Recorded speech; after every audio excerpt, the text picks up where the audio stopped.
En la mañana del 12 de septiembre de 1943, el general Heinrich von Vietinghoff observó el mapa de situación de la costa italiana y vio lo que parecía una certeza matemática.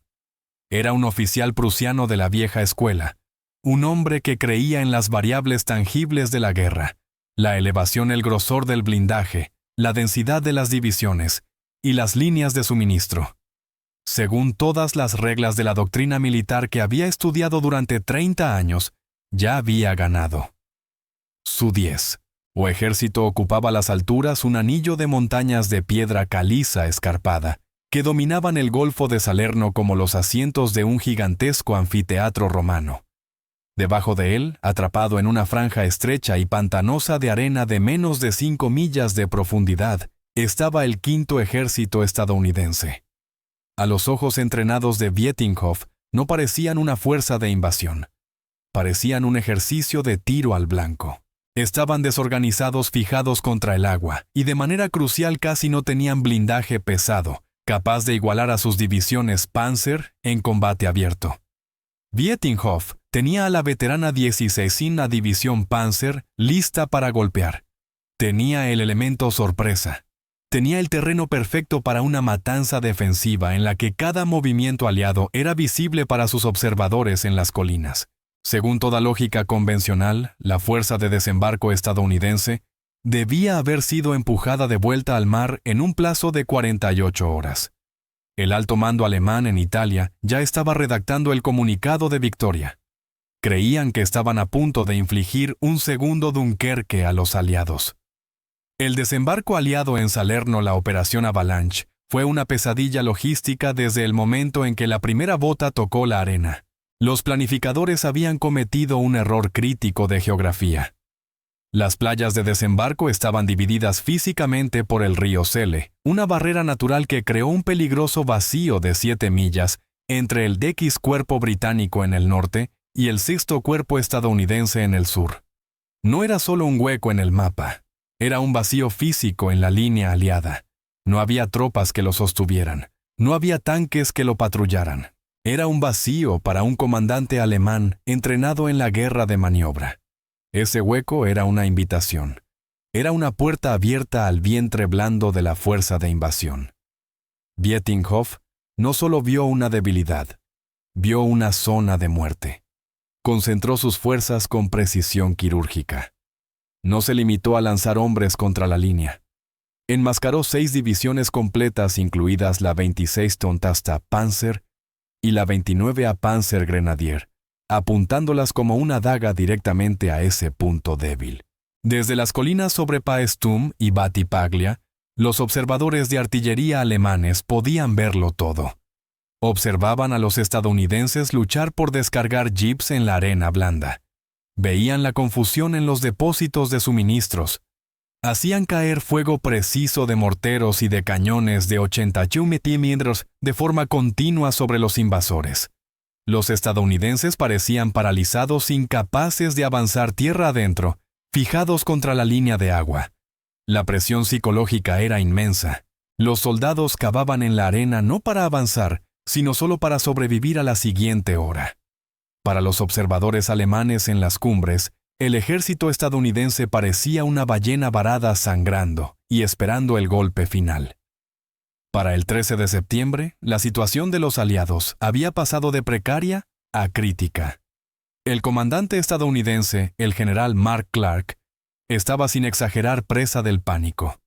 Los informes que llegaban de sus unidades avanzadas eran desastrosos. La 36. La división de infantería sufría fuertes bajas y se estaba quedando peligrosamente sin munición.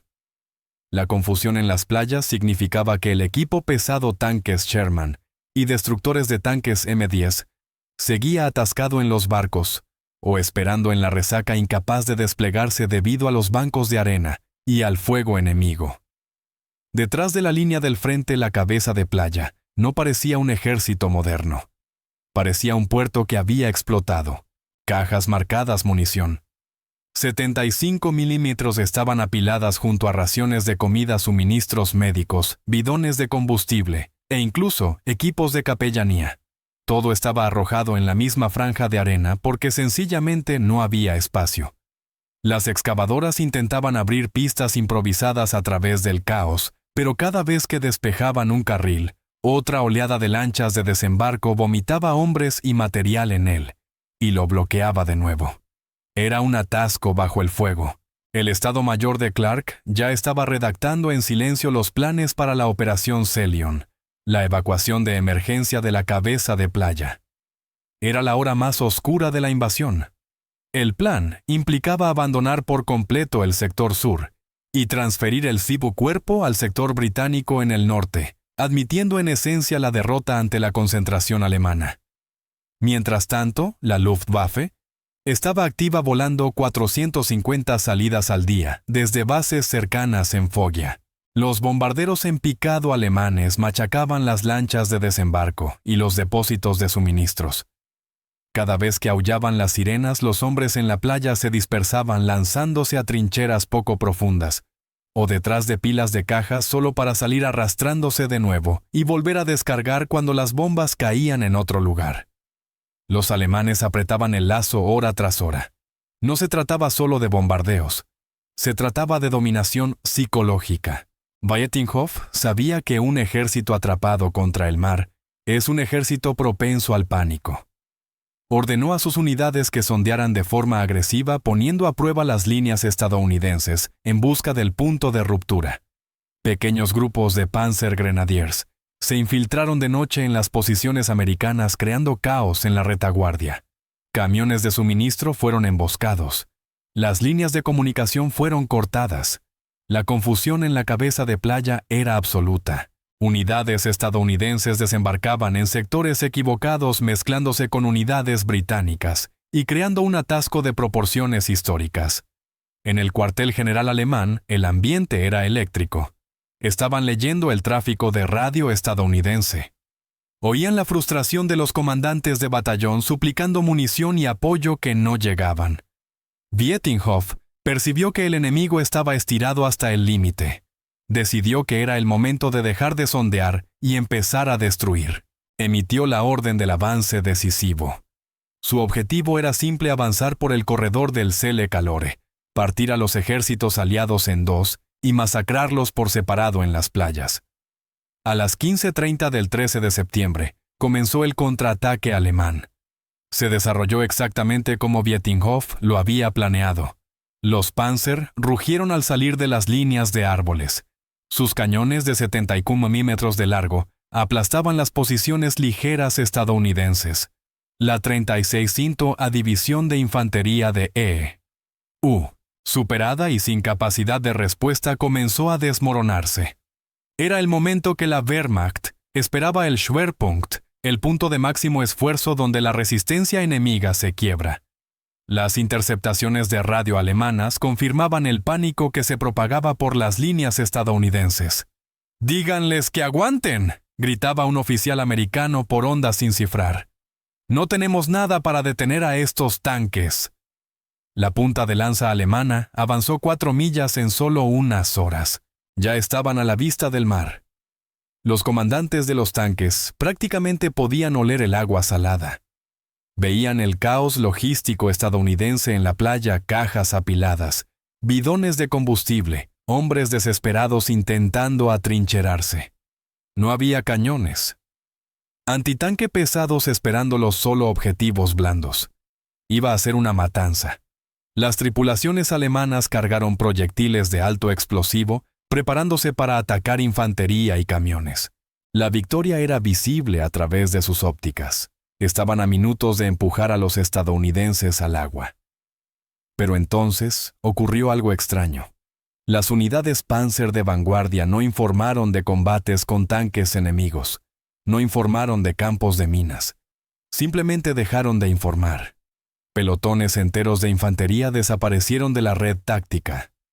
Una compañía de tanques que atacaba el distrito de almacenes cerca de Persano quedó en silencio en cuestión de minutos. Vietinghoff en el cuartel general estaba confundido. Era la resistencia más dura de lo esperado, no Mosna. Los informes que sí regresaban eran aterrados e incoherentes. Comandantes veteranos de tanques hombres que habían combatido en Kursk y en El Alamein gritaban por la radio sobre volcanes en erupción y lluvia de acero. No hablaban de fuego de tanques. Hablaban de algo que caía verticalmente del cielo. Un superviviente de la 16, a División Panzer, describió más tarde el sonido no como un silbido, sino como el ruido de un tren expreso lanzándose directamente contra ellos. Luego, la tierra no solo explotó, se desintegró. Aparecieron cráteres lo bastante grandes como para tragarse un Volkswagen. Tanques de 30 toneladas eran volcados boca arriba como juguetes. El avance alemán no se ralentizó, se evaporó. Un batallón de infantería avanzando en formación abierta fue aniquilado en segundos no por ametralladoras, sino por una onda de choque tan poderosa que reventaba pulmones a 300 metros de distancia. Vietinghoff exigió respuestas. ¿De dónde venía ese fuego? Los estadounidenses no tenían baterías de artillería pesada desplegadas tan adelante. La Luftwaffe informaba que los cielos estaban despejados de bombarderos pesados. Los comandantes alemanes buscaban tanques enemigos o baterías de artillería en las crestas. Estaban mirando en la dirección equivocada. A 12 millas mar adentro, flotando tranquilamente en el mar Tirreno, se encontraba el USOS Philadelphia. El USO Philadelphia era un crucero ligero de la clase Brooklyn. No era un soldado. Era una plataforma industrial diseñada para lanzar proyectiles de alto explosivo de 6 pulgadas a un ritmo de 120 disparos por minuto. Lo que Vietinghoff no había tenido en cuenta en su ecuación era un pequeño equipo de hombres ocultos entre los escombros, el grupo de control de fuego naval desde tierra. Escondido en una granja o excavado en una ladera con vista al avance alemán, un solo teniente estadounidense con una radio a la espalda observaba los tanques alemanes. No disparaba. Simplemente leía coordenadas de cuadrícula. Para los alemanes era solo otro punto insignificante en el paisaje. Para el Philadelphia, era el extremo delantero de un sistema de armas que se extendía desde las colinas italianas hasta las fábricas estadounidenses. En el Philadelphia, esas coordenadas se introducían en un computador mecánico en lo profundo del barco, el computador de control de tiro Ford Mark I-A. Esa era el arma secreta. Era un computador analógico de engranajes y levas de latón. Una maravilla de la ingeniería de los años 40. No se limitaba a apuntar los cañones. Calculaba la velocidad del buque, la velocidad del viento, la rotación de la tierra, el efecto Coriolis, la densidad del aire y la temperatura de la pólvora. Bajo cubierta, marineros en camisetas y con auriculares repetían los números en voz alta, a medida que llegaban girando volantes y ajustando diales. El interior de la sala de control de tiro no parecía un campo de batalla. Parecía una planta de fábrica. Hombres en sus puestos, cada uno responsable de una pequeña parte del proceso, confiando en que el sistema en su conjunto funcionaría. Afuera el barco se mecía suavemente en la marejada del Tirreno. Dentro el computador, Ford eliminaba ese movimiento de la ecuación como si el mar no existiera. Resolví a las ecuaciones diferenciales de la balística en segundos. Los cañones giraban automáticamente fijados sobre un objetivo que no podían ver, controlados por una máquina bajo cubierta. Este era el sistema que Vietinghoff no podía ver. En el punto álgido del avance alemán, el Philadelphia desató el infierno. En solo unas horas disparó 921 proyectiles de 6 pulgadas directamente contra las columnas alemanas. Un informe posterior a la acción describe una misión en la que su fuego, guiado por un observador, localizó una concentración de unos 35 tanques alemanes cerca de una de las playas. 7 fueron destruidos en minutos. El resto simplemente se desvaneció de nuevo en cobertura. El ataque quedó roto antes de haber empezado realmente. Para comprender de verdad por qué los panzers alemanes estaban indefensos, hay que examinar el ciclo de tiempo hasta el fuego. En un enfrentamiento artillero tradicional, un observador avanzado alemán radiaba a una batería. El comandante de la batería consultaba tablas, calculaba el ángulo, gritaba órdenes a las dotaciones y luego corregía tras el primer disparo de observación. Este proceso llevaba entre 3 y 10 minutos. Contra tanques en movimiento, 10 minutos son una eternidad. Para cuando los proyectiles caen, los tanques ya se han ido. El USS Philadelphia operaba en una línea temporal diferente.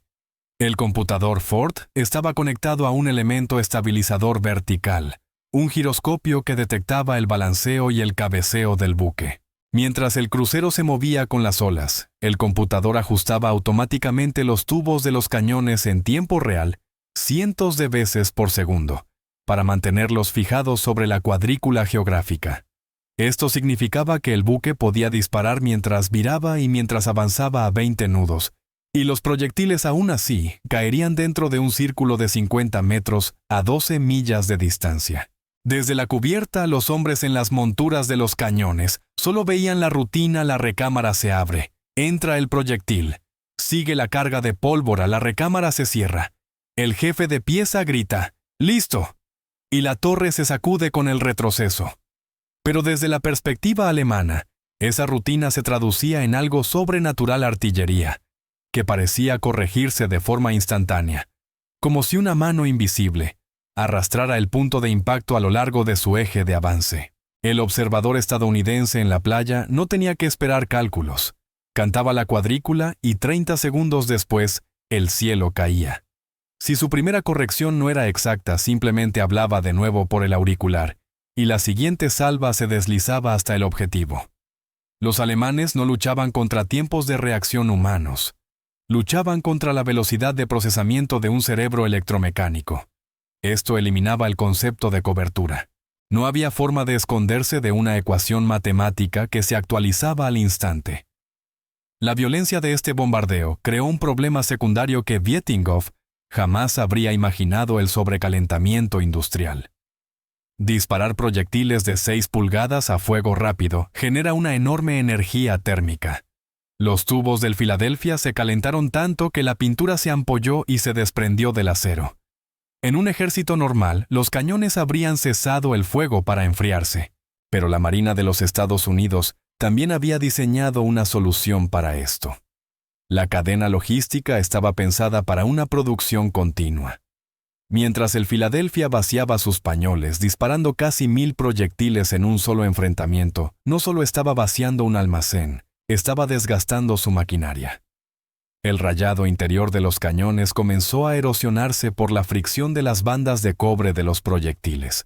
Pero a diferencia de las líneas de suministro alemanas, que luchaban por llevar un solo proyectil a través de la red ferroviaria italiana bombardeada, la flota aliada era una fábrica flotante.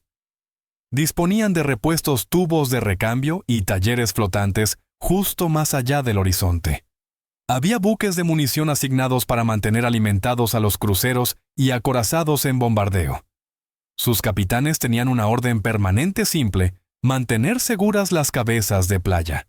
La vida a bordo reflejaba esa misión. Los relatos de las tripulaciones de los buques frente a Salerno describen días que se difuminaban en una única alarma continua.